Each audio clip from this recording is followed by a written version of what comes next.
السلام عليكم، انا انس خالد، وحلقه النهارده بعنوان بعد مرور 4 حلقات من مسلسل زينهم هل يستحق المشاهده ولا لا. هنشوف الحلقه دي. مبدئيا ما كنتش اعرف تصنيف المسلسل، لما قريت القصه بتاعته قلت شكله هيبقى مسلسل رعب. لو اتعمل رعب بطريقه حلوه هيجي منه اللي هو الفكره العامه بتاعت المسلسل، لا يجي منها رعب جامد صراحه. ولكن بعد اول حلقتين، هل اللي اتقدم رعب؟ لا، انا غلطي لسه ما شفتش المسلسل تصنيفه ايه، يعني مش عايز اظلمه، بس كرعب هو مفيش رعب. يمكن هو مش تصنيفه رعب اصلا، فهو ممكن يكون ده غلط مني، انا ما دخلتش تصنيفه ايه. بس عايز تقول لي مثلا يا انس لا ده تصنيفه كوميدي؟ ما هو مفيش كوميديا لسه في اول حلقتين. دراما مفيش. اثاره ضعيفه. فاللي هو اول حلقتين عدوا فيهم ايه؟ مش عارف. الحلقتين اللي بعديهم عدى 4 حلقات. الاحداث اللي الاحداث اللي اتحكت في ال4 حلقات وربي تتحكي في نص حلقه.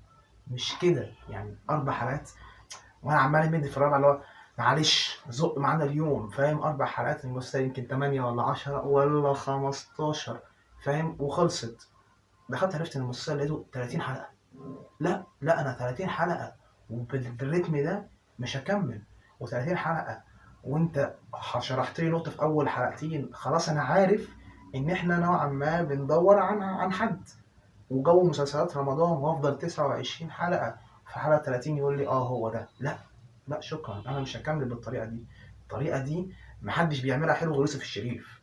فاهم؟ اللي هو انت بتكمل 30 حلقه عشان تعرف اجابه سؤال واحد، لان معموله بشكل اثاره حلو. لكن هنا مفيش اثاره. هنا حتى مفيش تقدم في الاحداث.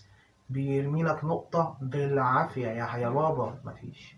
يا حبيبي هو كده، هو ال4 حلقات دول مفيش ريتم عندنا. انت حضرتك جاي فاضي ووقتك ده ببلاش وجاي تقضي. بس المسلسل مش عارف يعني. المسلسل وحش؟ المسلسل مش وحش، بس بطيء.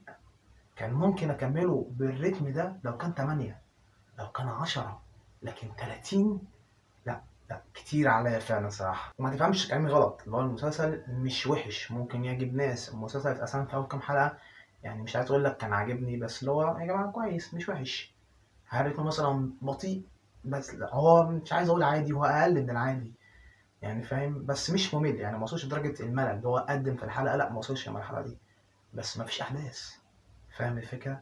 اللي هو احنا بندور على حاجة معينة، رمالك نقطة بعد 4 حلقات. 4 حلقات كمان بقى نقطة تانية، وهكذا وافضل مكمل لل30.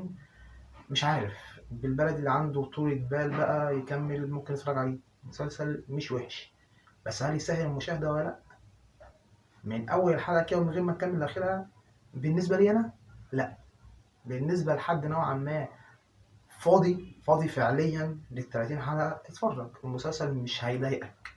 فاهم الفكرة؟ مسلسل اللي هو ماشي، ها بتزق اليوم، اللي هو ماشي، فاهم؟ مش عالي ومش واقع قوي، وهو مش وسط برضه حد، بس يمكن اقل من الوسط بشويتين 3. اللي قفلني منه هو ال30 حلقة مش اكتر يا جماعة. فاللي هو ببلد المسلسل لناس معينة، او ببلد الناس عندها طولة بال او عندها وقت. فاهم الفكرة؟ فاللي هو انا ما عنديش وقت بالبلد، يعني في 100 حاجة عايز اعملها، في 100 حلقة عايز اصورها، في كذا حاجة عايز اعملها. فهيضيع مني 30 حلقة في المسلسل زي ده؟ لا شكرا صراحة. لكن بشكل عام المسلسل هل هتتفرج عليه انا ندمت ان انا اتفرجت عليه؟ لا ده عار. انا مثلا فات على 4 حلقات انا ندمان إني شفتهم؟ لا يا جماعة مش الدرجات دي. ال4 انا مش اتضايقت فيهم، ال4 انا قاعد عادي. لا مين اللي هو مستمتع ولا مين اللي متضايق، فاهمني؟ بس 30 حلقة مع نفسك هيبقى اخوك. وبس كده، لو عجبك الحلقة متنساش المتابعة، وسلام.